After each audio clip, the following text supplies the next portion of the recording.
The calm atmosphere shattered. In the cold, crisp air of a December morning in 1998, the sun had just begun to stretch its pale, lazy light across the sleepy suburb of Maplewood, Utah. The small, close-knit community, known for its postcard-perfect houses and unshakable tranquility, slowly awakened to a world blanketed in a thin layer of frost. It was the kind of town where everyone knew everyone, with friendly nods exchanged at the diner and neighbors offering sugar or milk without a moment's hesitation. Safety was the backbone that held Maplewood together. A typical quiet morning, it seemed, until it wasn't. For neighbor Jonathan Carter, however, this particular morning started off unsettling, and only spiraled deeper into something nightmarish. Carter, a widower in his 60s, routinely began his day by walking his golden retriever, Buck, along his property lines. His route habitually brought him past the home of the Baxter family, a warm, energetic household made up of Kenneth Baxter, his high-spirited wife Linda, and their two kind-hearted kids, Charlie, 16, and Emily, 12. Their holiday decorations, a cheerful string of warm lights and a wreath on the door, had been a highlight of the street, but that morning, something about the house seemed amiss. The first thing Carter noticed was the eerie silence. The Baxter home, normally bustling with sounds of life, whether it was Emily tuning her violin, Linda calling the kids to breakfast, or the faint murmur of morning news through the kitchen window, seemed frozen, desolate. Buck suddenly stopped in his tracks, his nose twitching, releasing a low growl. The front door, Carter realized, was ajar, not just unlocked, cracked open, letting the winter wind toy with its hinges. A pit formed in Carter's stomach. He called out toward the house. Once. Twice. The silence swallowed his greeting whole. He hesitated, rationalizing whether he was overreacting or the presence of an open door really warranted alarm, but he couldn't ignore the unease gnawing at the edges of his mind. Steeling himself, Carter stepped forward, venturing onto the Baxter's porch, his boots crunching softly on thin snow. As he approached closer, that's when he noticed it. A dark, crimson stain trailing faintly across the wooden floorboards. His breath hitched. Instinctively he reached out and gave the door a tentative push. It swung open with a hollow creak. "Ken? Linda? It's Carter!" he called, his voice trembling under the weight of mounting dread. It was then that he saw it. Something sprawled near the base of the stairs. The fluorescent morning light spilled in through the open door, illuminating what his shaky eyes struggled to comprehend. A lifeless body. Carter stumbled back, gripping the doorframe to steady himself. He immediately turned and rushed home, dialing 911 with trembling fingers, his words stumbling in urgency. "There's been something terrible. It's the Baxters. I think they're. Please send someone now." Within minutes, Maplewood's sense of peace shattered entirely. The once sleepy suburb was alive with flashing red and blue lights, investigators cordoning off the house as whispers began spreading among the residents peeking out from behind their carefully drawn curtains. The Baxter family, once the very picture of warmth and community, had been reduced to the center of something dark, something incomprehensible. Maplewood was now a stage, reluctantly cast as a silent witness to unspeakable tragedy, as the town's picture-perfect facade cracked under the weight of horror. Crime scene examination. The flashing red and blue lights reflected off the icy driveway as Detective Michael Rayner pulled onto Cherrywood Lane. The street, typically quiet and adorned with holiday decorations, was now bustling with officers, crime scene investigators and anxious onlookers. Yellow police tape stretched across the Baxter property, its stark fluttering in the breeze, adding an almost surreal touch to the grim atmosphere. Rayner stepped out of his car, adjusting his coat against the biting cold. His years in law enforcement had shown him his fair share of horror, but there was something about cases like this, suburbia turned sinister, that never failed to get under his skin. He ducked under the tape and approached the officer stationed by the front door. "What have we got so far?" Rayner asked, pulling out his notepad. The officer, a young recruit barely into his 20s, looked pale under his uniform cap.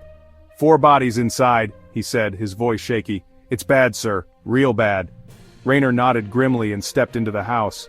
The cold draft outside gave way to a suffocating stillness. The living room was eerily quiet, save for the faint hum of the refrigerator coming from the kitchen. His boots clicked awkwardly on the hardwood floor as he passed the crimson streaks that began near the door and smeared their way inward. The crime scene investigator, Melanie Grant, was crouched near the dining table, snapping photos of what appeared to be spatter patterns. She looked up as Rayner approached. "Detective," she greeted him briskly, "this is a mess, literal and figurative." "Walk me through it," Rayner said, taking in the surroundings. Grant stood, gesturing toward the crimson trail leading to the base of the staircase. The male victim near the entrance, Ken Baxter. Single stab wound to the chest, looks precise but I won't know for sure until the coroner's report. No signs of defense, suggesting he was either caught completely off guard or incapacitated immediately. Rayner followed the streaks with his eyes, his brow furrowing. "And the rest?" Grant motioned toward the living room. 2 more bodies were sprawled there. Linda Baxter, the wife, lay near a couch with visible gashes on her arms and neck. Her position suggested she had either tried to flee or shield herself. A Christmas stocking hung limply from the fireplace above her, a stark juxtaposition to the scene below. Rayner stepped closer, careful not to disturb anything. "She fought back," he murmured, taking note of her laceration patterns. "Who's the third?" Grant gestured toward the far corner of the room, where the small, lifeless figure of young Emily Baxter was partially obscured by an overturned chair. A shattered snow globe rested nearby, its shimmering contents mingling grotesquely with blood on the floor. Rayner exhaled sharply, his breath misting in the cold air. "How the hell does someone do this?" His voice carried a flicker of anger, though he tried to keep it professional. Grant didn't answer. Instead, she added, "There's one more upstairs. Charlie Baxter, the teenage son. His room. Looks like he tried to barricade himself in, but the killer forced their way through. There's significant damage to the door frame, so we're assuming the suspect gave chase after finishing downstairs." Rayner tightened his jaw but kept moving. He climbed the creaking staircase, the oppressive silence broken only by his footfalls. The hallway smelled faintly metallic, a haunting reminder of the crime. Down to the left, Charlie's bedroom door hung loosely from its hinges, splintered at the edges. Inside, the teenager's room was a snapshot of youthful defiance.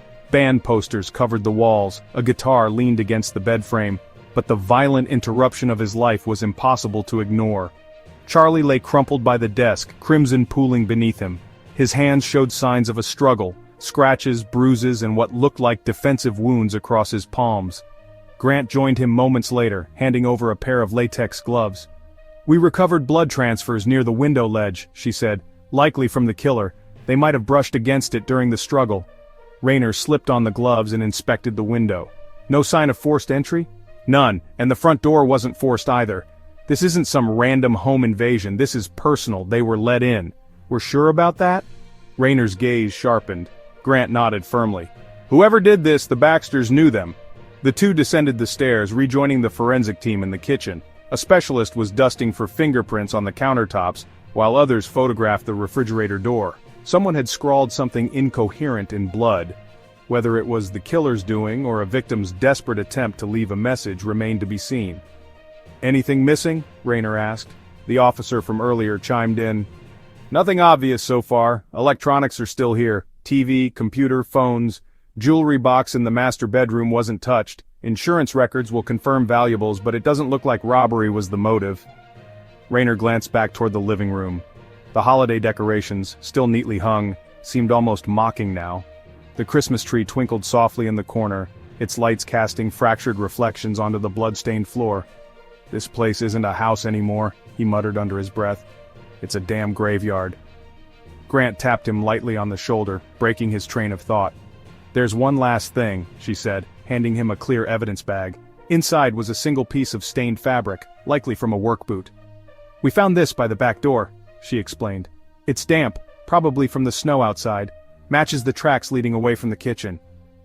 Rayner stared at the bag, the weight of the case settling firmly on his shoulders. He tucked it into his pocket and turned toward Grant. "All right," he said, his voice low but resolute. "Let's start digging. Someone wanted the Baxters gone, and they were willing to make it messy."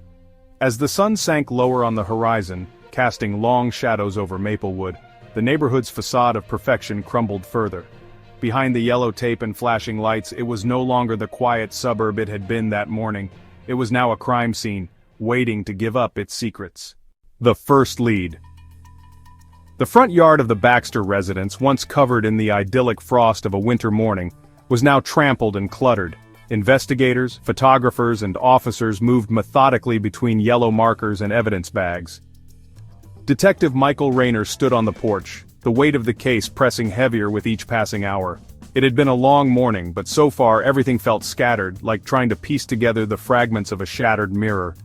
"Detective!" called a tech specialist from the driveway, breaking Rayner's thoughts. The woman was crouched near an evidence marker, pointing to something resting near a bush just below the porch. "You'll want to see this." Rayner walked over, his boots crunching on the frozen grass. The tech was already slipping the object into an evidence bag, holding it up for him to inspect. It was a single muddy footprint, stamped into the frost, and next to it, a battered work boot.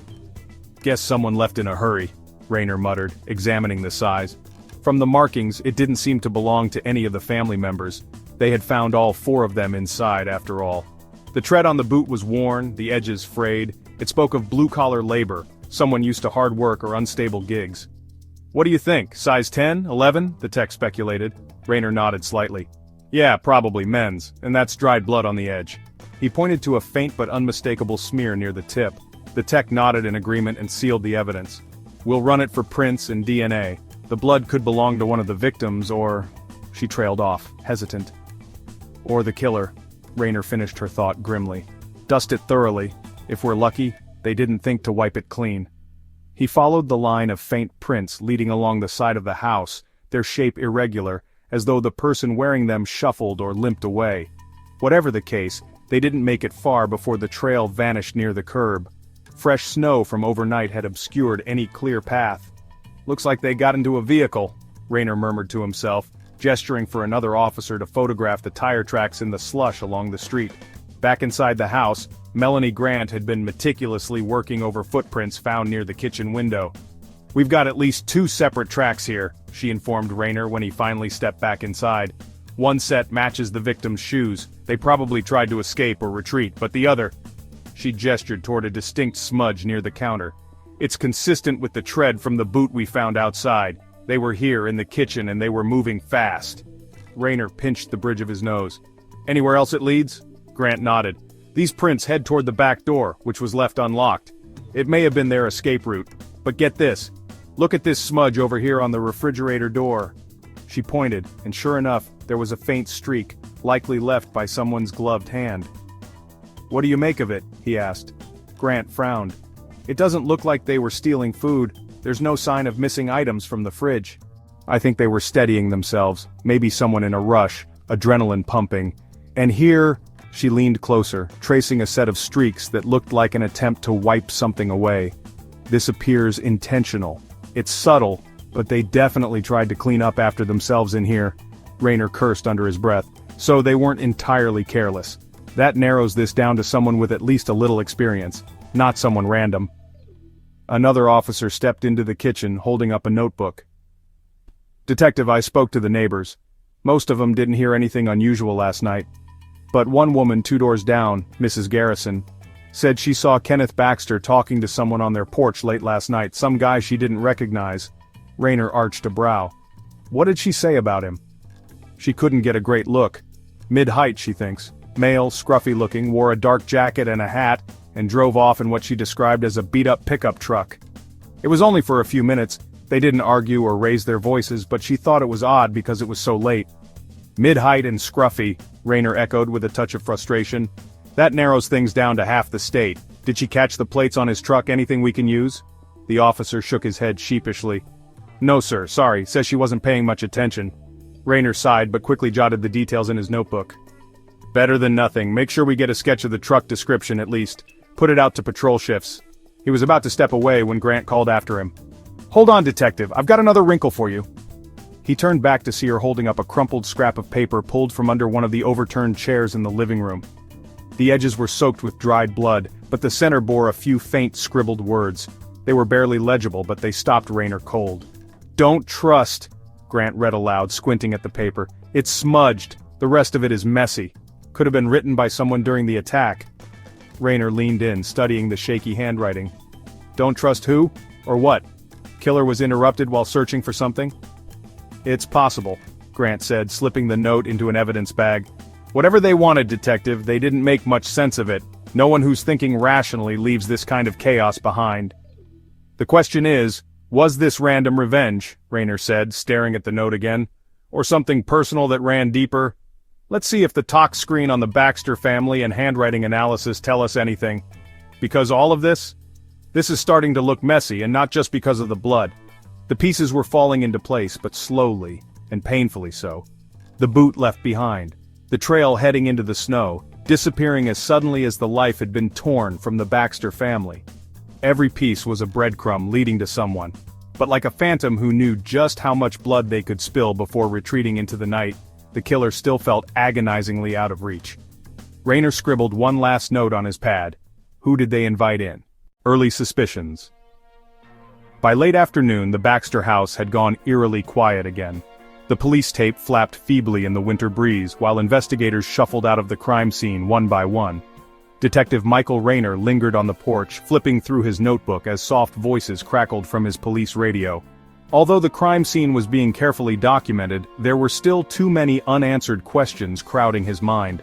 Back at Maplewood's small police precinct, the conference room buzzed with activity. Officers swapped notes from interviews, crime scene photographs were tacked to boards stained with coffee rings, and maps of the Baxter neighborhood were strewn haphazardly across the table. Detective Rayner stood at the head of the room, his arms folded tightly across his chest, scanning the fragments of information they'd managed to gather so far. "All right," he started, his voice cutting through the hum of conversation. "Let's recap. What the hell are we working with?" He gestured to the board where a picture of Kenneth Baxter stared back at him, frozen in time. Officer Jennifer Alvarez, sitting closest to him, cleared her throat. "So far it looks planned, not random," she said. "We've ruled out robbery. No missing valuables, no sign of forced entry either. Whoever this was, they were let in." Rayner nodded. "And that takes us where? Friends? Neighbors? Someone they knew well enough to open the damn door for at—" He glanced at his watch dramatically. "What, 3 a.m? "Well, it's possible the door was already unlocked," Sergeant Travis Dalton interjected, leaning back in his chair and spinning his pen. "We're in Utah, suburbia. People around here don't think twice about leaving doors open, especially if they don't expect trouble." Rayner's eyes narrowed. "Sure, maybe in broad daylight, but after midnight." His gaze swept across the team. "This wasn't random, and you all know it. Someone showed up at that house for a reason. Someone who's got a history with the Baxters." Sergeant Dalton stopped spinning his pen and straightened up slightly. "So, we're talking personal, a grudge?" "Or worse," Rayner replied darkly. Alvarez sat up, flipping through her notes. "I had a chat with one of the neighbors, Mrs. Garrison. She said Kenneth had a brief conversation on his porch with a man she didn't recognize. Late last night. Scruffy looking, medium build, dark coat, old pickup." Rayner raised an eyebrow. "Scruffy looking? God, I love witness descriptions. So that narrows it down to the entire rural male population within 50 miles. Did she catch anything useful? License plates?" "No plates, no name," Alvarez admitted. "She wasn't paying close enough attention, but she described it as being non-threatening. They were talking, not arguing." Rayner sighed deeply, his shoulders sagging slightly. "All right, so mystery man shows up on the porch. They let him in, willingly or otherwise, and a few hours later, 4 bodies. Dalton leaned forward, his chair creaking. "Something about this doesn't sit right, boss. A family like the Baxters. Middle class, quiet, no criminal record, no loud parties or drama. Why them? What did they do to deserve this?" Rayner gave him a grim look. "Nobody just murders an entire family without a pretty damn strong reason. People don't wake up one morning and decide to take out the first suburban house they find. There's a motive. We just have to find it." Alvarez tapped her pen against her notepad. "If it's not robbery, what does that leave us? Jealousy, an affair, dispute over money?" Dalton chimed in. "Or maybe something like a custody fight, some crazy ex from Linda's past. They've got kids, right? That's always messy." "A stretch," Rayner said, though he didn't completely dismiss the idea. "We dig deep into their backgrounds, work, friends, family. I want everything, social security checks, phone records, credit cards. If they so much as bought coffee from a stranger, I want to know who poured it." Alvarez hesitated. "I noticed something odd when I glanced through Kenneth Baxter's employment file. He was part of some nasty zoning disputes about 5 years ago. You know how these small towns are? Zoning rows can really piss people off. Maybe someone's still carrying a grudge." "Great," Rayner's voice carried a clear note of sarcasm. "So now we add zoning disputes to potential motives. Thieves, jealous exes, and unhappy neighbors. Christ, we're spoiled for suspects." Just as the frustration in the room seemed to bubble to the surface, another investigator stepped into the room holding a manila folder. "Detective Rayner," she said, setting it down on the table. From her expression, the case had turned darker still. "You'll want to see this." He flipped it open. Inside were pages of public records pulled about Kenneth Baxter. His finger trailed over one name that immediately jumped out at him. Tony Myers. The highlighted text underneath detailed a years-long legal battle over a small parcel of property in northern Utah, a property Kenneth had won fair and square, but the ordeal hadn't ended quietly. Tony Myers, Rayner read aloud. The name ring a bell to anyone? One of the younger officers raised her hand slightly. I think he's one of Kenneth's cousins or a distant relative. He lost that zoning dispute years ago. I remember reading something about it in the files earlier. Tony even got arrested once for threatening Baxter. Rayner's lips curved into a tight line. Threatened him how? Nothing overtly violent, just verbal, stuff like, this ain't over, and I'll get what's mine someday. Probation and a fine if I'm remembering it right. When's the last time anyone saw this guy? Rayner's eyes burned with intensity now. Finally, a lead that wasn't cold as the snow outside. The officer shook her head apologetically. That's the thing, last we've got on him is from about a year ago. He's been living off the grid since. Perfect, Rayner muttered. He scribbled something into his notebook, then snapped it shut. Get me everything we've got on Tony Myers. His last known whereabouts, his associates, every goddamn receipt for chewing gum he's ever bought. If this guy's anywhere near Maplewood, I want to know yesterday. Alvarez leaned in cautiously. You really think this guy could kill 4 people over a piece of land? Rayner exhaled sharply through his nose. People have killed over less, keep pulling at threads. If it's not Myers, it'll be someone like him. Someone who felt the Baxters owed them something. The team nodded, knuckling down again into the chaos of documents and leads. Outside, snow began to fall lightly, blanketing Maplewood in a peaceful quiet that belied the grim reality of what had happened. Somewhere out there, someone was walking free, convinced they'd gotten away with murder. The suspect emerges. 2 days had passed since the gruesome murders at the Baxter residence, and Detective Michael Rayner sat at Maplewood's small police precinct poring over reports. His eyes were tired from scanning notes and statements, fingerprints not yet matched, leads still faint. The hum of police radios and the soft clatter of keyboards filled the background, but none of it broke through Rayner's intense concentration. He tapped the edge of his pen against a mug of cold coffee, his thoughts circling the same frustrating question: who wanted the Baxters dead? His phone buzzed, jolting him from his mental loop. Rayner, he said, gripping the phone tighter than he realized. Detective, it's Alvarez. Her voice was sharp, carrying the unmistakable tone of urgency. I think we've got something. You're going to want to get down here. Rayner bolted up from his chair, already grabbing his coat. Be specific, Alvarez. What have you got? Tony Myers just popped up like a ghost, Alvarez replied, barely catching her breath. A couple of locals at JT's Tavern downtown reported seeing him yesterday. They said he was hanging out back with a couple of beers talking to some guy they didn't recognize. I've got statements and descriptions coming in. Rayner didn't need to hear more. Give me 20 minutes, he snapped, slamming the receiver down before heading for the precinct's parking lot. When Rayner arrived at JT's Tavern, Alvarez and Sergeant Dalton were already speaking to the bartender, a graying man with a thick southern drawl and a face set in constant irritation. Alvarez spotted Rayner and gave him a curt nod as he walked in. Anything good? Rayner asked, looking between the bartender and Alvarez. Well, Alvarez began, gesturing toward the man behind the counter. This is Chuck. Chuck says Tony Myers used to come around here every now and then, but yesterday he showed up out of the blue after months of radio silence. Stayed at the bar for about an hour. Rayner turned his attention to Chuck, his gaze sharp. What did he look like exactly? Chuck leaned on the counter, seeming unbothered by the detective's intensity. Same Tony I remember. Little scruffier this time, maybe. Dirty jacket, jeans looked like he hadn't washed them in weeks. He kept his head down mostly, didn't stir up trouble. Just had a beer, talked low with some fella I've never seen before. You catch anything they were talking about? Rayner pressed. Not much, Chuck admitted, scratching the back of his neck. I wasn't listening too close.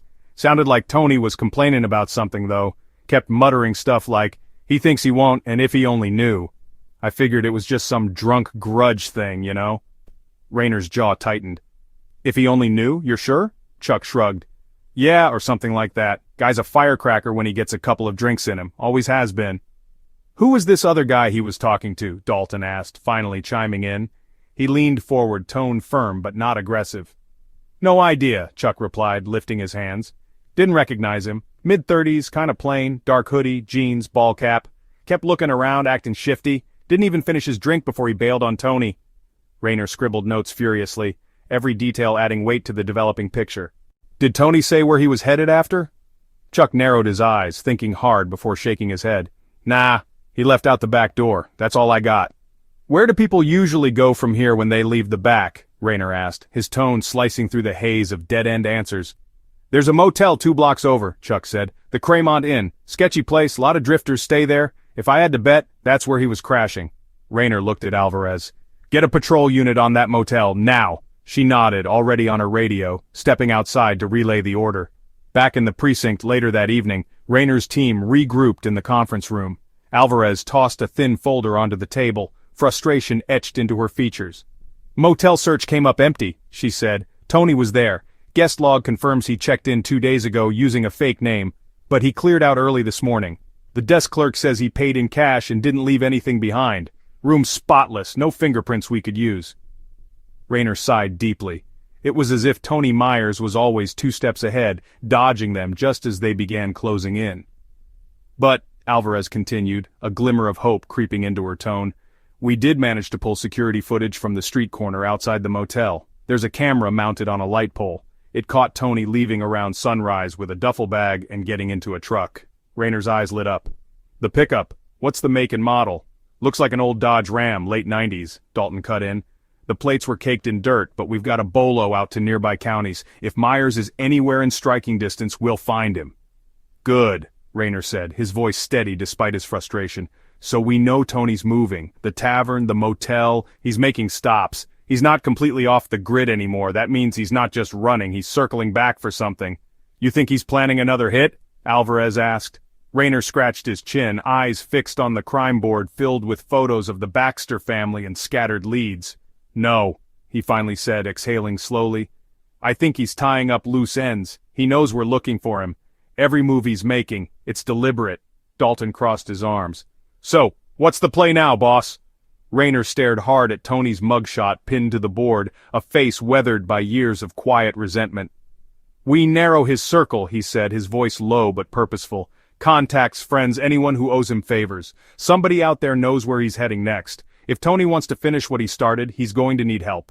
And when he goes looking for it, we'll be waiting."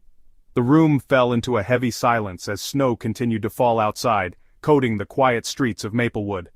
Somewhere, Tony Myers was out there, lurking in the shadows just beyond their reach, but not for long. Rayner was certain of one thing: the walls were slowly closing in on the man responsible for shattering the Baxter's peace. It was only a matter of time before he made a mistake. Rayner muttered under his breath as he turned toward the door, the case relentless in his thoughts. "Run all you want, Tony, we'll find you." A series of suspicious events. The interrogation room was dimly lit, its gray walls casting a cold aura as Detective Michael Rayner sat across from one of the Baxter family's neighbors, Ellen McCall. Ellen's hands clutched her purse tightly, her knuckles white. She looked like she'd seen a ghost, her timid demeanor contrasting sharply against the chaos brewing in Rayner's head. "All right, Mrs. McCall," Rayner began, his voice calm but with an edge of urgency. "You said you saw something unusual the day before the murders. Walk me through it, slowly." She hesitated, staring at the table. I don't know if it's anything important, Detective, but there was this man, wandering around the street, looked out of place." Rayner leaned forward slightly. "Out of place? How?" She shifted nervously. "Well, you know, Maplewood's a small town. We don't see too many strangers. This guy, he wasn't from around here, I could tell." She bit her lip, thinking. "He stopped in front of the Baxter house, stood there for a long time like he was debating whether to go in." Rayner scribbled a note before asking, "Did he go to the door? Knock?" "Yes, eventually. I was in my garden next door, you see." She gestured vaguely with her hands. "He knocked, but no one answered. He just stood there for a minute, muttering to himself. Then he walked away." Rayner's brow furrowed. "Did you get a good look at him? Describe him?" She nodded. "Mid-30s, maybe older, rough-looking, like he hadn't slept in days. Wore a dark jacket, jeans and boots caked in dirt. His hair was messy, beard scruffy." Rayner's pen froze mid-sentence. "Did you notice what direction he went after he left the Baxter's house?" "He walked toward the old diner on Main Street." She paused.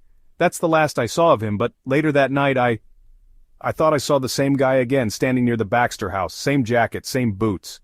Rayner's mind raced. That description matched Tony Myers to a T. He folded his arms, stepping away from the table briefly before turning back. "Let's backtrack. When you saw him again later, what was he doing?"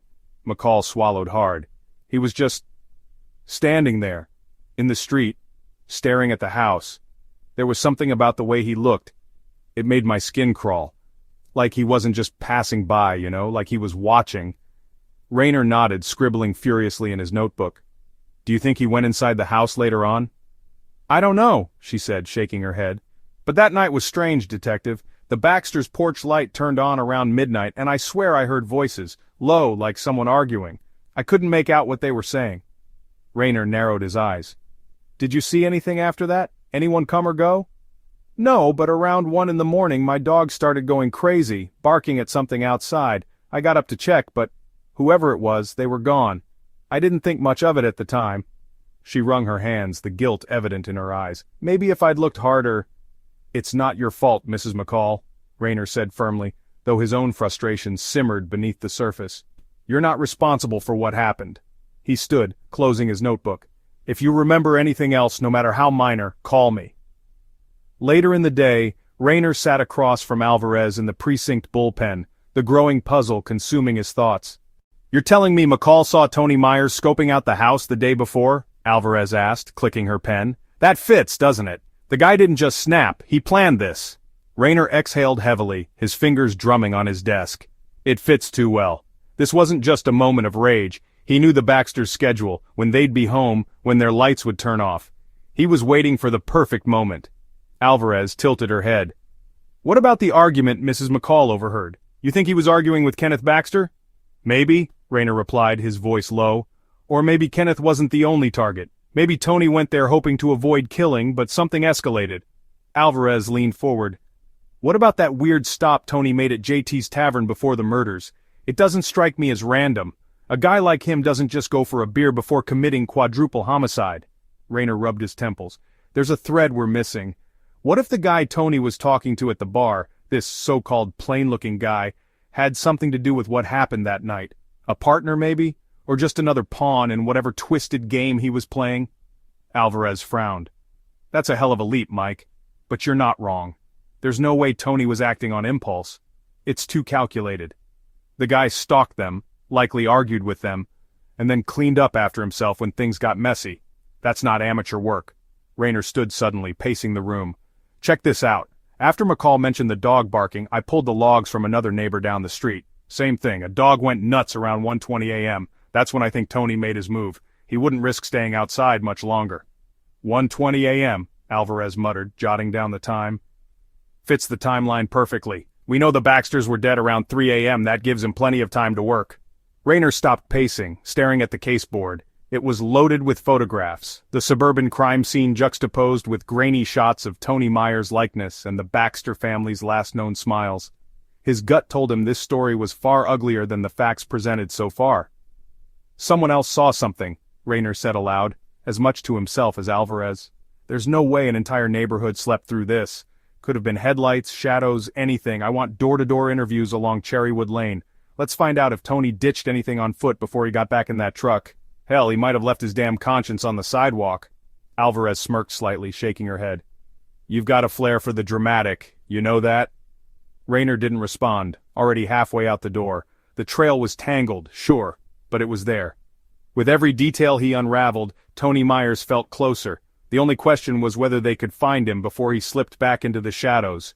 As snow continued to fall, blanketing Maplewood in a deceptive stillness, Rayner knew one thing for certain. Tony Myers had been planning this long before the tragedy struck. Now it was up to him to figure out exactly what had snapped that deadly night, and who else might have been involved. Let me know if you'd like me to deepen another part, perhaps Tony's mindset or another witness's perspective. The warrant and difficulties. The precinct was alive with activity, a low buzz of chatter and the occasional clatter of papers filling the bullpen. At its center stood Detective Michael Rayner, a presence that cut through the chaos like steel. His coat was slung over the back of his chair, his sleeves rolled up as though he were preparing for battle. Around him officers were gathered, briefing and rebriefing as the hunt for Tony Myers reached a boiling point. We're officially issuing a statewide warrant, Alvarez declared, holding up a fresh packet of documents. Double homicide, premeditation, intent. Everything we need is in here. Tony Myers' name and face are about to be plastered across every single police precinct, gas station, and emergency bulletin board in Utah. Not just Utah, Rayner interjected, leaning over the table where the hunt for Myers was being orchestrated. We've got tire tracks that suggest he's headed west. Idaho, Nevada, maybe even dipping into Oregon. I want to put out a regional BOLO, corrections departments, highway patrol, border state precincts. I want everyone to know this guy's name. Already on it, Alvarez replied. Our field units updated the National Criminal Information Center. Every officer with a computer or radio will see Myers' mugshot within the hour. Dalton cleared his throat and gestured toward the map spread across the table. Look, boss, I get that we've got to cast the net wide, but Myers isn't going to make this easy.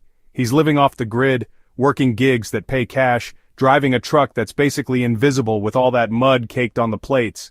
If he doesn't want to be found, odds are it could take weeks before someone spots him. Rayner's sharp gaze snapped to Dalton. Weeks? That's not an option. A guy like Tony doesn't just walk away from a crime scene like the Baxters without a plan. He's trying to disappear, sure, but not forever. He's running towards something. We gotta figure out what that is. Alvarez chimed in, flipping through her notes. And he's got the skills to pull it off. No digital footprint, no credit cards, every stop he's made, JT's Tavern, the Cremont Motel, he paid in cash. We don't even have a working cell number for the guy. It's like he knows exactly how to keep us 10 steps behind. She paused. This isn't his first time running, Mike. He's done this before. Rayner frowned and motioned for her to continue. I pulled his juvenile record, Alvarez explained, sliding a document across the table.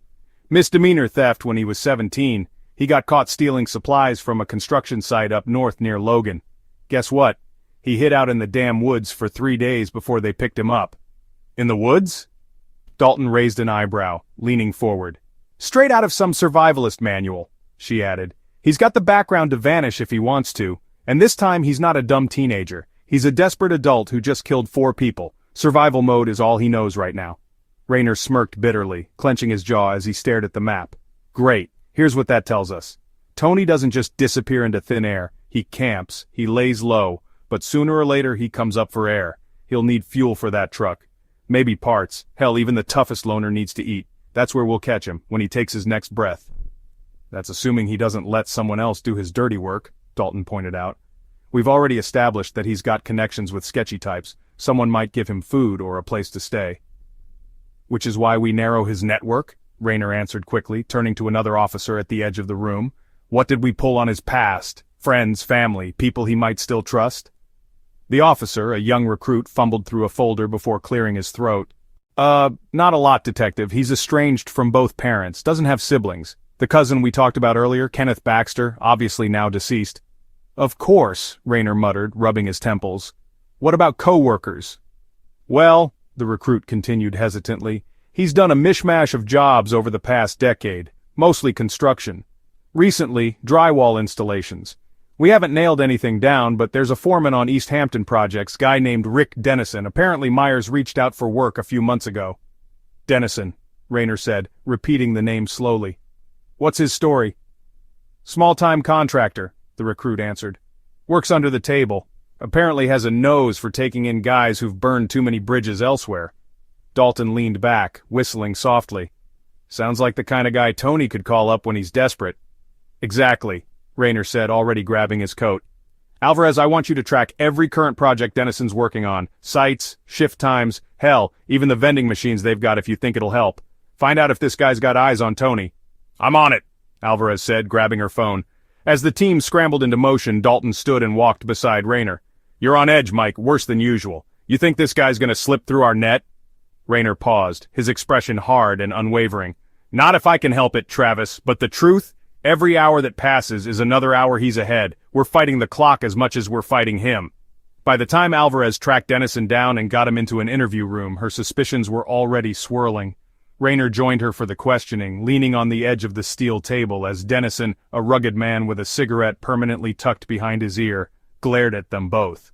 You're wasting your damn time, he grunted. Yeah, Tony worked for me a few months back, so what? I haven't heard from him since.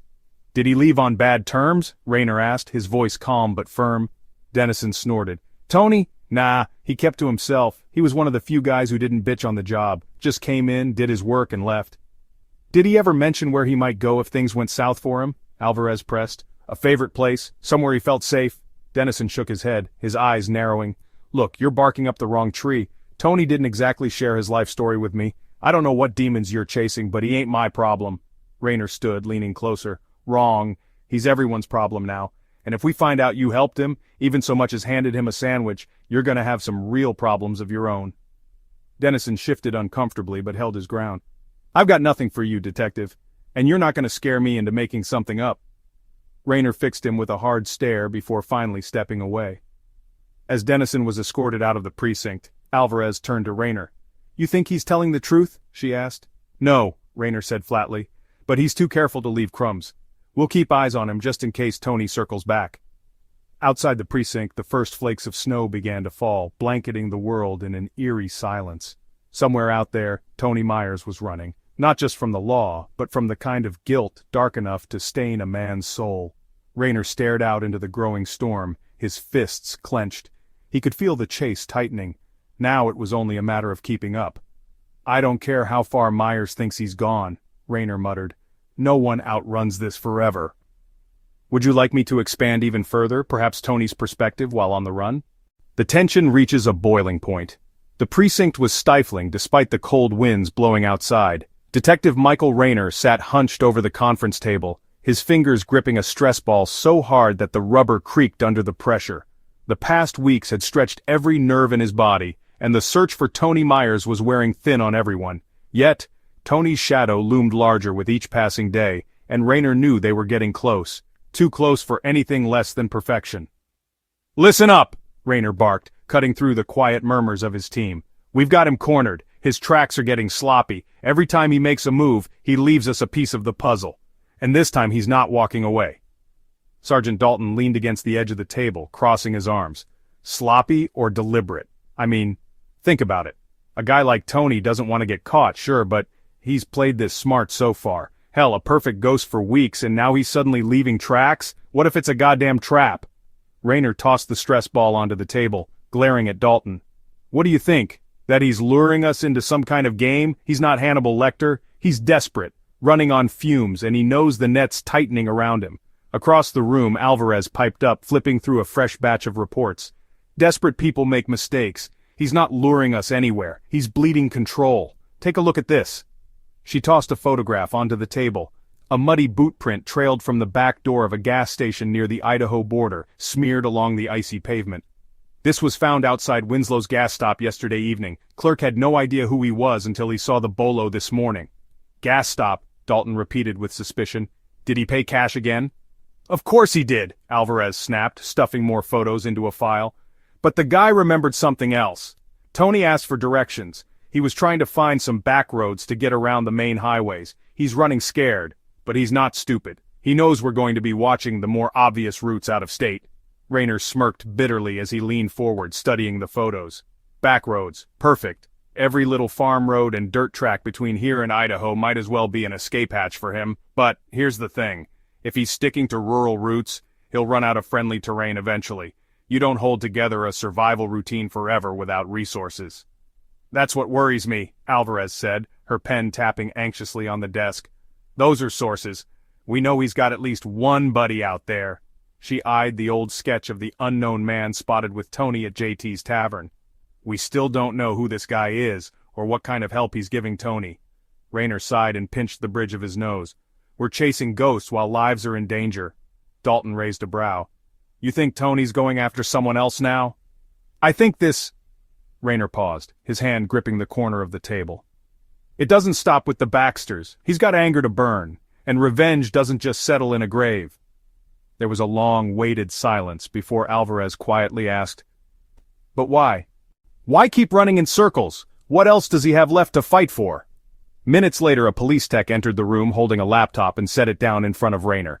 "We got a possible sighting, detective. Traffic cam footage, Route 65 near Larky Pass. Take a look." Rayner leaned over, the grainy footage flickering to life. A rusted Dodge Ram trundled through the snowy night, its mud-caked plates barely visible under the poor lighting. The timestamp placed the footage just under an hour old. "That's him," Rayner said without hesitation.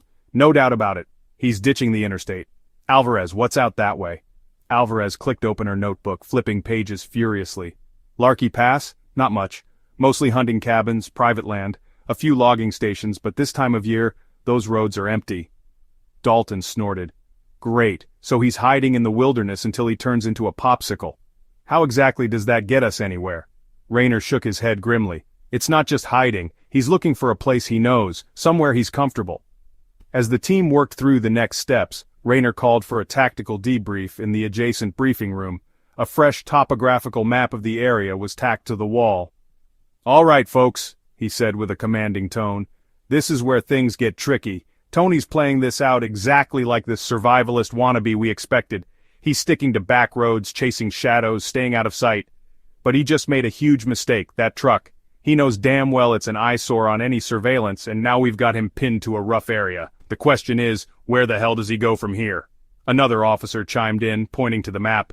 "If he keeps west on 65, he's going to run out of maintained roads. Only place left up there is Bear Ridge, old hunting trails.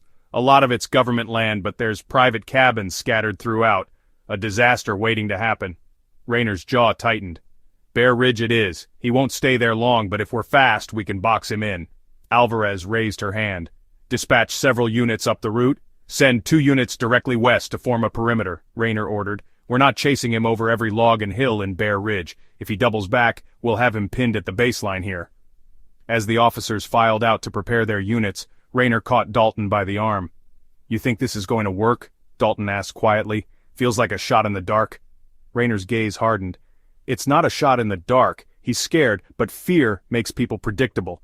If this guy even breathes wrong, we'll be right behind him. He's not getting through this time, Travis." The tension in the room was almost palpable as snow continued to fall, dusting the town in cold silence. Somewhere at the edge of that storm, Tony Myers was still running, but for how much longer? Rayner muttered under his breath, more to himself than to anyone else. "If he thinks he can disappear this easily, he's in for a rude awakening. Let me know if you'd like me to expand on the tactical chase in the wilderness, or add Tony's perspective while he evades the detectives." The decisive turning. The air in the precinct was electric. The buzz of ringing phones and hurried voices reverberated through every corner of the building. Detective Michael Rayner stood at the whiteboard in the bullpen, his sharp gaze fixed on the clutter of case notes, maps, and photographs layered like a chaotic puzzle. He wasn't blinking. Around him the team moved with quiet urgency, knowing full well they were on the cusp of something big, or on the brink of yet another missed opportunity. "This is where it all converges," Rayner muttered to himself, his words barely audible as he traced a red line from Maplewood to the outskirts of Boise, Idaho, on the map. Tire tracks confirmed Tony Myers had headed west, but their latest lead was what made Rayner's pulse pick up. It felt like the moment they had been waiting for. Alvarez burst into the room, practically out of breath, holding a stack of freshly printed reports. "We've got eyes on him, Mike," she said as she slapped the papers onto the table. Her voice was low but vibrating with restrained excitement. Rayner didn't flinch. "Talk to me. What exactly are we looking at?" She flipped through the papers before pointing to a picture of a run-down house in a suburban area. Tony Myers was spotted about 30 miles south of Boise. A delivery driver recognized him near an abandoned property off Route 73. Says Tony was sitting on a porch like he didn't have a care in the world, just staring out at nothing. He made the call as soon as he got to the next service station. Dalton, who had been leaning against the doorway, straightened up. "Sitting on a porch? That doesn't sound like a guy on the run." "Exactly," Alvarez replied. "It's like he's waiting for something, or someone." Rayner clenched his jaw, staring at the photo of the abandoned house. It was isolated, surrounded by overgrown weeds and a patch of woods flanking the backyard. A small dirt road led up to it, the kind of place you wouldn't notice unless you were looking for it. Perfect for a guy like Tony Myers. "He's not just waiting around for us to show up," Rayner said darkly. "He's setting the stage for his next move." Dalton walked closer to the table. "What makes you think this isn't his last stand? The guy's been running for weeks, playing cat and mouse. Maybe he's just done." Rayner turned to Dalton, his eyes blazing. "No, he's not done. Not by a long shot. This place, it means something to him. If he's choosing to stop, it's because that's where he wants to be. And if that's where he wants to be, then he's got a reason, a plan." He jabbed a finger at the photo. "What do we know about this place? Who owns it?" Alvarez chimed in, flipping through her notes. "It's a bank-owned foreclosure. Property's been abandoned for years. No utilities, no neighbors in close proximity. It's practically invisible." "Except to someone who knows it's there," Rayner interjected. "What's his connection?" "We pulled historical records," Alvarez said, handing Rayner another folder. "Turns out the property belonged to his uncle on his mother's side. From what we can piece together, Tony used to spend summers there as a kid. There's no direct link to him anymore, but..." She gestured at the whiteboard. It's a place he knows, a place he'd feel safe. Rayner nodded slowly, the pieces falling into place. That's it then. He's come full circle.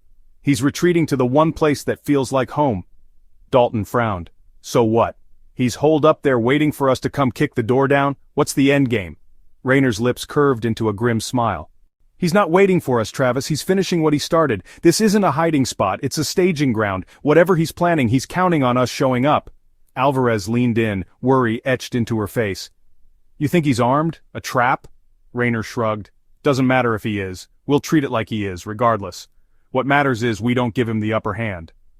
Less than an hour later, the tactical team was assembled. The parking lot outside the precinct hummed with the sound of engines idling, radios chattering, and officers suiting up for what could be the final move of the chase. Rayner stood beside a black SUV, addressing the team with his commanding presence.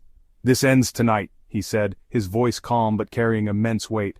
We've got Myers cornered at this property south of Boise. It's isolated, it's quiet, and it's exactly where he wants us to find him, which means we need to be smarter, faster, and more prepared than he is. He paced in front of them, eyes scanning the group. We'll approach in 2 teams. Team 1 will surround the perimeter and cut off any chance of him slipping into the woods behind the property. Team 2, that's us, will handle the breach. We go in low, we go in fast, and we go in controlled. This guy's desperate, and desperate people are dangerous. We bring him in alive if we can, but we do not risk lives to give him a chance. Alvarez stepped forward. What's the read on the interior layout? We don't have one, Rayner admitted. The property's been abandoned so long there are no recent floor plans. We'll treat every corner and every room like it's a potential ambush. Dalton looked uneasy. What if this is another diversion? He's led us in circles before. What if he's not even there? He's there, Rayner said firmly. This place matters to him. If he wasn't planning to stand his ground here, he wouldn't have stopped. The SUVs rolled down the dirt path toward the house, their headlights cutting through the pitch-black night. The tactical team moved like shadows, exiting their vehicles silently and spreading out to form a perimeter. Rayner, Alvarez, and Dalton stayed close, their weapons drawn, their footsteps cautious. The house loomed ahead, dark and imposing under the heavy blanket of clouds. Not a single light shone from the windows, but faint tire tracks in the dirt confirmed what they already knew. Tony Myers was here. As they closed in, Rayner raised his hand, signaling for everyone to stop. He pointed toward the front door, then to the woods off the side. 2 officers peeled off to cover the back, while the rest of the team held position, ready to breach. Rayner's voice was barely a whisper. On 3. He counted down with his fingers. 3, 2, 1. The door exploded inward as the tactical team flooded the house with flashlights and shouting commands. Police! Hands in the air! The room was empty. Rayner's heart sank as he swept the area. The furniture was dusty and untouched. A cold breeze swept through the broken windows in the back. The house wasn't abandoned, it was bait. Clear! A voice called from another room. Clear! Echoed from the hallway. Rayner's stomach twisted. He's not here, he muttered, almost to himself. Damn it, he's playing us! Just as the realization set in, his radio crackled to life. This is perimeter team. Movement spotted in the woods, northeast side. Rayner didn't waste a moment. He turned to Alvarez and Dalton. Let's go, he's not getting away this time. A chilling confession. The interrogation room was cold and sterile, a fluorescent bulb casting harsh light onto the dull metal table. Tony Myers sat slouched in the chair, hands cuffed in front of him, his eyes downcast and emotionless. His dirt-caked jacket had been removed, replaced by a standard-issue orange jumpsuit that looked almost comical against the grim weight of his presence. Sitting across from him, Detective Michael Rayner leaned forward, his elbows on the table, staring into Tony's hollow, unflinching gaze. For a few moments neither man spoke. The silence between them was razor-thin yet suffocating, thickened by the unseen weight of 4 lives lost. Rayner's fingers drummed lightly against the cold steel table, an unconscious rhythm of mounting impatience. Finally he broke the silence. You've been running for weeks, Tony, Rayner began, his voice low and steady. We dragged half the department across 2 states to bring you in, and here you are. You've got nowhere left to go, nothing left to hide. So, help me understand why. Why the Baxters? Tony didn't flinch. His bloodshot eyes flicked toward the far wall, the faintest twitch breaking across his jaw. He breathed in slightly, but he still didn't speak. Rayner exhaled deeply, planting both hands on the table. His tone hardened. You've got 4 bodies on your hands. A father, a mother, 2 kids, 12 and 16, Tony. You don't just walk into a house and wipe out a family without a damn good reason, so tell me, what was it? Revenge? Something personal? Tony raised his hand slightly, rattling the chain linking his cuffs together. The motion was slow, deliberate, as if weighing whether to speak or not. When he finally did, his voice was hoarse, low and guttural, like it hadn't been used in days. "You don't get it," Tony muttered, his eyes narrowing slightly as he stared at the surface of the table. "You wouldn't understand if I told you." Rayner leaned in, his jaw tightening. "Then make me understand." For the first time Tony's gaze lifted, meeting Rayner's. His eyes burned with something between bitterness and defeated sorrow. He let out a grim, humorless chuckle before leaning back in his chair. "You think I wanted to do it? You think I'm proud of it?" Rayner folded his arms, taking a measured pause. "I don't care if you're proud, Tony. I care about the truth. I care about giving closure to the people who love that family. So start talking." Tony hesitated again, and for a brief moment his mask of apathy cracked, revealing something raw beneath. Grief, rage, a bitter storm of emotions. Then, like a dam breaking, the words began to pour out. "It wasn't about them," Tony finally said, his voice trembling slightly. "The Baxters didn't deserve what happened, but they weren't innocent either." Rayner frowned, his brows knitting together. "What do you mean, not innocent? Are you saying it was personal? Did Kenneth Baxter do something to you?" Tony nodded slowly and tilted his head back, exhaling as if he were trying to purge years of resentment with one breath. "Yeah, he did. Him and his damn family. You know this whole neighborhood. They look at me like I'm dirt, trash, always have. But Kenneth, he was the worst of them." Rayner leaned forward slightly, intent on picking apart the fragmented confession. "What did Kenneth do, Tony? What pushed you this far?" Tony's lips curled into a bitter sneer. "He stole from us, years back, my family's land. Did they tell you that?" "Of course they wouldn't. Nobody remembers the little people. My dad broke his back keeping that land in the family, and when he died, Kenneth Baxter swooped in like a goddamn vulture, used his money, his lawyers, took it all. My mom, she never got over it. Neither did I." Rayner's eyes stayed locked on Tony, his expression hard but unreadable. "So, this was about revenge?" Tony's sneer faltered, replaced by something darker. He shook his head. "No, it wasn't just about revenge. You think I walked into that house just to get even?" He let out another hollow laugh, his voice dripping with bitterness. "I wanted to hurt him and everyone he cared about the way he hurt us. I wanted him to feel it, every bit of it." Rayner's voice lowered, taking on a more deliberate edge. "And the rest of the family? His wife, his kids? Did they hurt you too, Tony? Did you even think about them?" Tony's shoulders sagged slightly, the weight of his actions visibly settling on him like a shroud. For the first time, his voice cracked. I didn't mean to kill the kids. It got out of control. The plan was just Kenneth. Linda came at me, screaming, clawing. I didn't have a choice. And the kids, they saw what I did. They saw me and I—" He trailed off, his head dropping into his hands as the room fell deathly silent. Rayner stared at him, the fire in his eyes dimming for just a moment. He'd witnessed confessions before, but the raw, broken regret pouring out of Tony Myers struck a strange chord. He still believed in holding people accountable, but here was a man so consumed by bitterness that it had drowned out every shred of humanity he once had.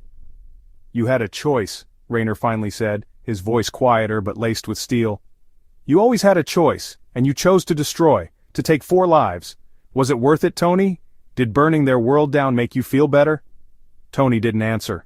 His head stayed buried in his hands as the words hung in the air, each one hitting like a hammer on stone. Rayner pushed his chair back and stood, pacing slowly around the small room. "You took everything from those kids. They had futures, Tony. Dreams, friends. Emily Baxter wanted to study music. Did you know that? Charlie Baxter was a track star. You took that from him." He stepped closer to the table, his voice rising. "And for what?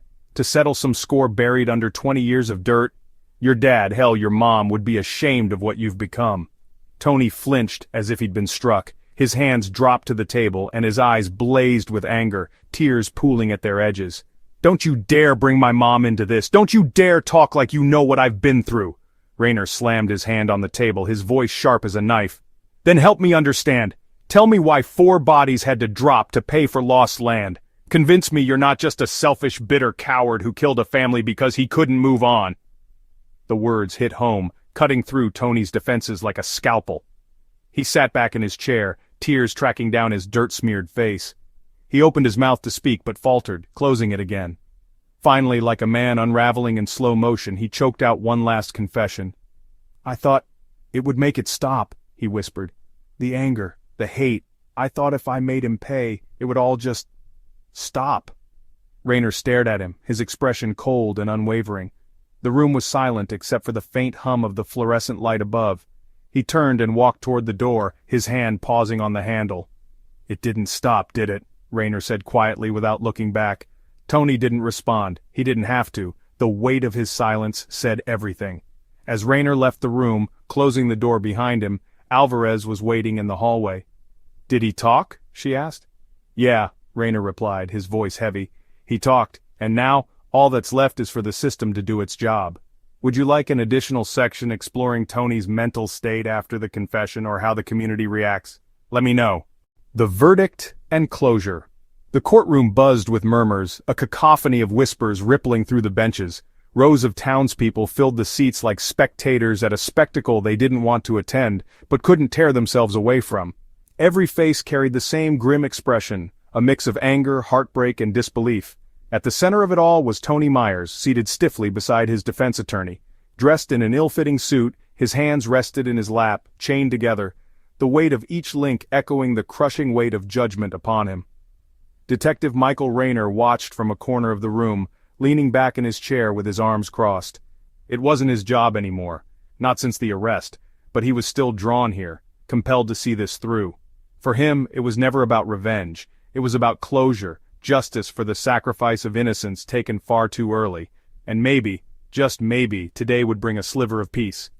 The judge's gavel cracked sharply, silencing the room with a sound that reverberated through the wood-paneled walls. Everyone turned forward as the court was called into order, the thick sense of finality sinking over the proceedings. This court has heard dozens of testimonies, reviewed evidence, and carefully examined every detail of the charges laid against the defendant, Tony Myers, the judge began in a stern, measured tone. Her lined face betrayed both her age and the weariness of presiding over one of the most devastating trials the community had ever seen. 4 counts of first-degree murder, premeditated, violent, heinous. The sentence we deliver today is not taken lightly nor without deep consideration of the lives lost, the futures stolen. The tension ratcheted up with every word from the bench. Families huddled together in the back, some blinking away tears while others locked their gazes on Tony with burning hatred. The Baxters' relatives sat silently in the front row, a picture of quiet despair. Emily and Charlie's aunt, a frail woman in her late 60s, clutched her hands together so tightly, her knuckles turned white. The grief etched across her face had only grown heavier with each of the trial's 43 days. The children's names, spoken again and again in the sterile language of evidence and testimony, had become almost unbearable. Rayner stole a glance toward Tony, curious if the man was capable of feeling anything, if he even understood the devastation he'd wrought. From his vantage point, it didn't look like remorse, not exactly. Maybe it was regret, but cleaner, colder. He had the look of a man who had accepted his fate because there was nothing left to fight for. The prosecutor, a sharp-eyed and relentless young woman named Andrea Palmer, stood silently, hands clasped in front of her while the judge continued. Palmer had been ruthless, dismantling every feeble attempt the defense made to paint Myers as a victim, of society, of his own past, of circumstance. Rayner remembered her closing argument well. Her voice had cracked at one point while describing Emily Baxter's violin recitals and Charlie's plans for college. Even hardened jurors hadn't been able to hold back the weight of their emotions then. And Tony? He had sat there, unmoving, brow furrowed like he wasn't absorbing a single thing, just staring at the table. The defense attorney now addressed the court, his voice weary, not from passion but defeat. "My client, Tony Myers, has made severe mistakes," he admitted, walking a fine line between advocating for leniency and acknowledging the crushing weight of the evidence. "No one disputes that. But Tony Myers is not a monster. He's a man who drowned in anger and made choices that cannot be undone. We ask this court to consider mercy, to understand remorse." He gestured toward Tony for effect, though his client remained seated like a statue. "Ending another life, even for these crimes, doesn't bring back the lives we've lost." But the air in the courtroom barely shifted. The words fell like pebbles into a vast, angry ocean. The townspeople were not here for mercy. Finally, the judge's voice returned, practiced and clear. "Tony Myers, please rise." Tony stood slowly, the clink of his chains echoing in the vast courtroom. For a moment he turned his head, not toward his lawyer, not toward the judge, but toward the Baxter's family sitting in the front row. His eyes lingered there, heavy and indecipherable, before looking away. "This court finds you guilty on all counts of first-degree murder," the judge intoned. "For the crimes committed against Kenneth Baxter, Linda Baxter, Charlie Baxter, and Emily Baxter, you are hereby sentenced to death by lethal injection." The moment hung in the air, suspended like the deafening silence after a lightning strike. The Baxter's family exhaled collectively, some breaking into quiet sobs while others simply squeezed each other's hands. Justice had been served, but the hole left in their lives was one that no sentence could ever fill. In the back of the room, a low murmur rippled as townspeople shifted in their seats, exchanging whispered words. Some nodded in grim satisfaction, others shook their heads, their eyes still glued to the now condemned man. Tony didn't move, didn't flinch. If the sentence fazed him, he didn't show it. He simply lowered himself back into the chair, his shoulders slumped like the last trace of his defiance had been drained. Detective Rayner watched him, his jaw tightening. He hated this moment, not the justice but the emptiness of the outcome. 4 lives lost, and now one more added to the tally. Nothing about this felt like a win. Later, outside the courthouse, the media had descended like vultures. Flashing cameras and shouting reporters formed a cluster against the snow-lined steps, but Rayner avoided them entirely. Instead, he stood by the railing of the courthouse lawn, looking out at the crowd of townspeople gathering quietly in the snow. The tension had eased slightly now, like a pressure valve had been released, even if the cost was unimaginable. Alvarez found him there, her boots crunching on the icy ground. She lit a cigarette, taking a drag before offering one to Rayner, who declined with a curt shake of his head. "So that's it," she said, exhaling smoke into the cold air. "We got him, justice served. You feel better?" Rayner chuckled without humor, his gaze fixed somewhere in the middle distance. "Better? You think anyone walks out of this feeling better?" Alvarez nodded toward the front steps of the courthouse, where Emily and Charlie Baxter's aunt was being supported by 2 relatives. "Maybe a little bit, for them." Rayner sighed. "It's justice, Alvarez.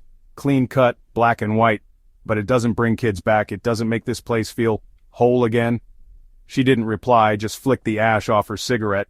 The silence stretched between them for a beat before Alvarez finally said, "You know, you keep doing this long enough, you gotta take the victories where you can find them." "Yeah," Rayner muttered, his voice quiet and almost distant. "This doesn't feel like a victory. Just feels like one less ghost in a town already full of them." Tony Myers would spend the next 5 years on death row. But for the people of Maplewood, closure wasn't contained to the courtroom. Emily's violin sat untouched in her room. A photo of Charlie winning a track meet was still pinned to his aunt's fridge. The wheels of justice had turned, but the scars left behind would take far longer to heal. And for Rayner, as he walked to his car in the fading light of that cold winter day, he couldn't shake the haunting look in Tony Myers' eyes. It wasn't just guilt, or even regret. It was something that Rayner couldn't quite place. The weight of knowing he'd destroyed a family and himself in one perfect irreversible act. Because sometimes justice wasn't enough, and sometimes it never would be. Lessons and reflections. The quiet streets of Maplewood were blanketed with fresh snow, the kind that looks untouched until someone steps across it, leaving a permanent mark. Detective Michael Rayner stood alone on a neighborhood street, staring at a familiar row of houses. His breath fogged in the cold air, but he barely noticed. Next to him, Alvarez shifted uncomfortably, pulling her jacket tighter as the sharp winter wind cut between them. "You okay, Mike?" Alvarez asked, her voice cautious. He didn't answer right away. Instead, his eyes traced the faint Christmas lights that still clung to the house where the Baxters had lived, the house that now stood empty, dark, and lifeless. It was impossible to look at it and not see the crime scene in his mind, the crimson streaks on wooden floors, the silent tree in the corner, presents still wrapped, unopened. "No," Rayner finally admitted, his voice rough. "I don't think anyone walks away from a case like this feeling okay. It sticks to you. I mean, Christ, how do you leave this behind?" Alvarez pulled out a cigarette, lit it, and blew a long stream of smoke into the cold air. "You don't, not really. But you tell yourself you did your job. The bastard's behind bars. He's not hurting anyone else." Rayner ran a hand through his hair, shaking his head. "It's more than that, Alvarez. What Myers did, it wasn't just to the Baxters. This whole town feels broken now, like a part of it is gone, and it's never coming back." Alvarez leaned against the fence post, eyeing him for a moment before speaking. Maplewood's a small town. It looks perfect, sure. Folks smiling at the diner, everyone knowing each other's names, but you pull back the curtain, same stuff's there as anywhere else. Resentment, pettiness, grudges that never get buried. She frowned, looking back at the street. That's what this was, wasn't it? A grudge that got too big, turned into something you can't undo? Rayner exhaled deeply, watching his breath curl into the air before disappearing. Yeah, that's what gets me. I've seen criminals, killers do horrible things, but this? It wasn't some split-second impulse or desperation over money. This simmered for years. Tony Myers let his bitterness fester until all he had left was hate. Enough to kill a whole family. He paused, shaking his head. It didn't happen overnight, and no one saw it coming. Or maybe they just didn't want to. Alvarez nodded quietly, flicking ash off her cigarette. You think someone could have stopped it? Seen the signs? Rayner turned to her, his eyes weary but sharp. I don't know. That's the damn question that keeps me up at night. The Baxters didn't deserve what happened to them. God knows no one deserves that. But what if someone had checked in on Myers? What if someone had asked him why he was so angry, why he couldn't let it go? Maybe. He trailed off, staring back at the empty house. Maybe this doesn't happen. Maybe those kids get to grow up. Alvarez sighed, her own breath curling into the cold. You're giving a lot of credit to humanity, Mike. Most people don't ask questions like that. They don't want to get involved. People think it's not their problem until it's staring them right in the face. Yeah, Rayner muttered bitterly, and by then it's too damn late. They stood in silence for a long moment, just the muted rustle of the wind filling the gaps. Rayner adjusted his scarf, then turned to Alvarez. You know what really gets me? He asked, shaking his head slightly. She tilted her head, waiting. The whole damn thing wasn't even about the land. Sure, that's what Myers told us, and maybe he convinced himself that's why he did it, but it was something deeper.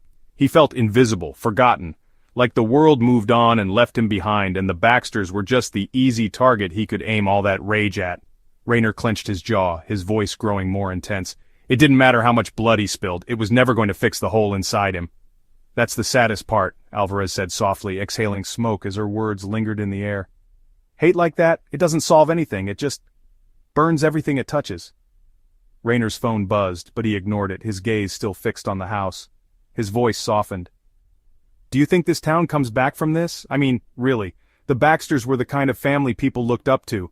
The Christmas decorations, the school events, church on Sundays, they were the picture of what this place wanted to be. And now, he gestured toward the neighborhood, now it's just cracks everywhere you look. Alvarez tucked her cigarette between her fingers and crossed her arms, looking at him thoughtfully. It's going to take time, but people live through worse. They rebuild one day at a time, even if it's never quite the same. Rayner let her words hang in the air before quietly asking, What about us? Alvarez raised an eyebrow. What do you mean? I mean, we walk into these nightmares, we clean them up, we put the bad guys away, but at a certain point, how many cracks do we carry with us? How long before it breaks us? She smiled faintly, though it didn't reach her eyes. You're thinking too hard, Mike. That's why half the department keeps a bottle of bourbon in their drawer somewhere. You don't save the world in this job. You save one case at a time. If you think about it any bigger than that, it'll chew you up. Rayner considered her words before giving a small nod. Maybe you're right, he said, his tone resigned. Maybe I just don't like the idea of walking away from something like this and calling it a done. People died, a family's gone, someone should feel the weight of that. Alvarez crushed her cigarette under her boot, then clapped him lightly on the shoulder. You felt it, you did something about it. That's more than most people would do. She turned to leave, walking a few paces before glancing back at him. Don't let this one kill you, Mike, you've still got work to do. Rayner stayed behind, his mind turning over her words as he stared one last time at the Baxter house. Snow had started falling again, lightly at first, dusting the street in a way that felt almost peaceful. But he knew better. Beneath the surface, Maplewood was forever changed, and whether the townspeople rebuilt or not, whether their picturesque world ever felt safe again, one truth would remain. Hate corrodes. It starts small, a whisper instead of a scream, but if left unchecked, it spreads, through homes, through communities, through people like Tony Myers. And by the time the world notices, it's too late to take it back. As Rayner turned to walk away, the scarf tightened around his neck, he uttered a final thought aloud, one only the wind heard. Maybe the lesson isn't just for people like Myers, he muttered. Maybe it's for the rest of us too. to stop looking the other way. He walked down the street, his boots crunching against the snow. Each step left a mark behind, the image of a man weighed down but still moving forward. Behind the motive, why did the killer lose control in the murder case?